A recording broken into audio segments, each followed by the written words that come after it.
Des parcours de femmes d'ici et d'ailleurs, tous les samedis à 12h45. Elle, votre rendez-vous sur Radio 2M avec Nadia Anwar, en partenariat avec le comité Parité et Diversité de 2M. Architecte de formation et de cœur, notre elle d'aujourd'hui a su transposer sur ses créations son sens des perspectives, des volumes et des lignes épurées. Pour cette entrepreneure exigeante, la mode, au-delà de la temporalité des saisons, s'inscrit dans la préservation de l'héritage culturel de notre pays. J'ai le grand plaisir d'accueillir avec nous aujourd'hui Sihem Sarah Shraibi, créatrice de mode et designer. Bonjour Sihem Sarah et merci d'avoir accepté mon invitation. Merci à vous, je suis très très heureuse d'être parmi vous cet après-midi. Alors Sihem Sarah, racontez-nous votre histoire, comment tout a commencé pour vous? Alors dans une précédente vie, j'ai été architecte, j'ai aimé la création passionnément. Et puis j'ai eu mon premier enfant, j'habitais à Paris à ce moment-là. Et c'est comme si c'était une évidence de retourner à mes premiers amours d'enfance. Vous aviez dès votre enfance ce goût pour le tissu, la création, la couture?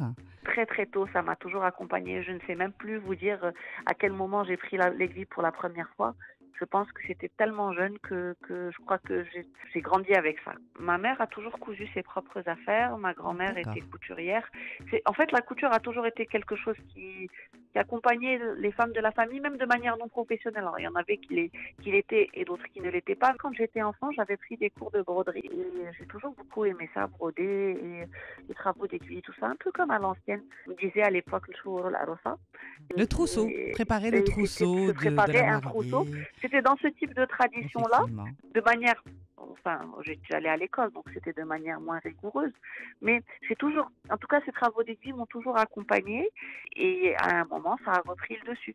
À quel moment vous vous êtes orienté vers l'architecture? C'était une envie d'avoir un métier, quelque chose qui fasse très sérieux. Et au lycée, j'étais plutôt bonne à l'école, donc au moment de décider, ma sœur était déjà architecte et je me disais que c'était de bonnes études. Et vraiment, j'ai aimé étudier l'architecture. C'était des études exceptionnelles. Ça m'a donné un goût de la création. Ça m'a aussi donné une espèce de liberté créative et de sens de la proportion, de sens de la mesure, de sens de ce qui marche structurellement, de ce qui ne marche pas. Et cette rigueur-là, c'est quelque chose que j'ai beaucoup aimé en archi. Et puis aussi l'aspect créatif. Quand on fait des études d'architecture, on est un peu touche à tout. On étudie l'histoire de l'art, on étudie les volumes, on étudie la sculpture, on étudie toutes ces choses-là. La philosophie de l'art d'ailleurs, vous avez entamé, je pense. Ça a été une vraie école. Vous en venez à la seconde chose que j'ai aimé étudier dans ma vie. C'était la théorie d'architecture, la philosophie et l'architecture.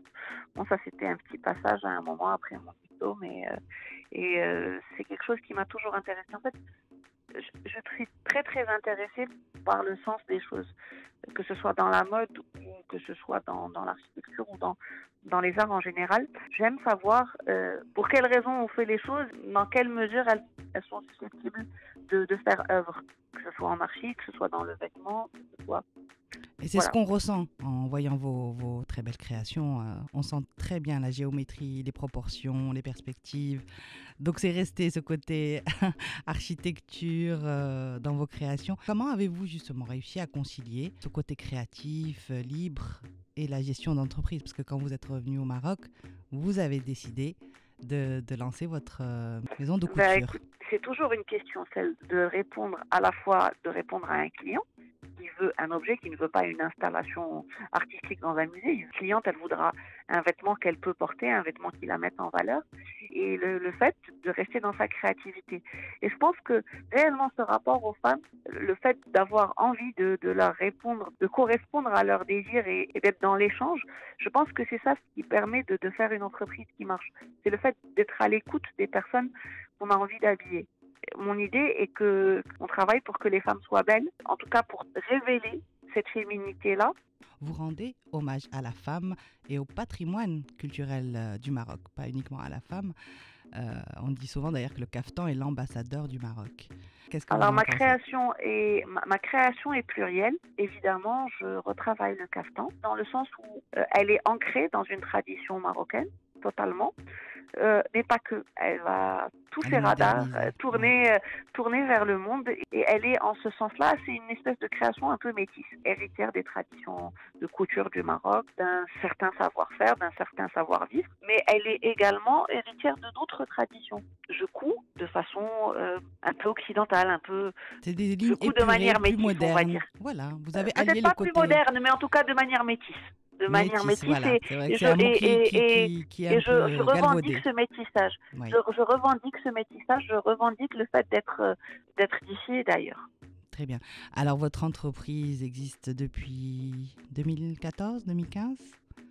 Alors, il y a 2 dates pour moi qui sont importantes. La Oui. date du premier défilé, lorsque l'entreprise n'existait pas, lorsque j'étais seule à Paris à coudre en C'était le 2011 lancement de votre sur le première podium collection. Oui. le podium de Festimode Casablanca Fashion Week. Je salue son organisateur Jamal Abnassaj depuis ce micro.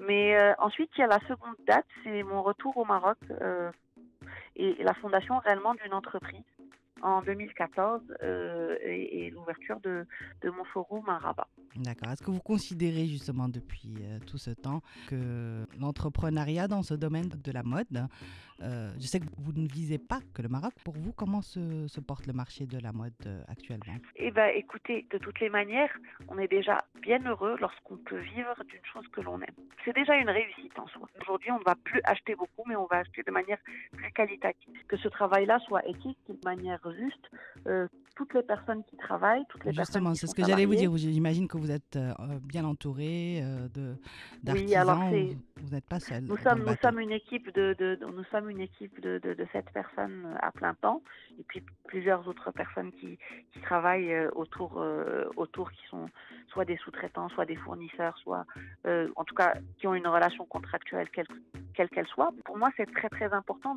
de l'envisager justement comme une entreprise solidaire, une entreprise qui fait vivre les personnes de façon juste, de façon équitable et de façon engagée. Mais il y a beaucoup de choses dans cette aventure entrepreneuriale qui peuvent être très gratifiantes. Merci infiniment, Siam Sarah, pour ce beau témoignage.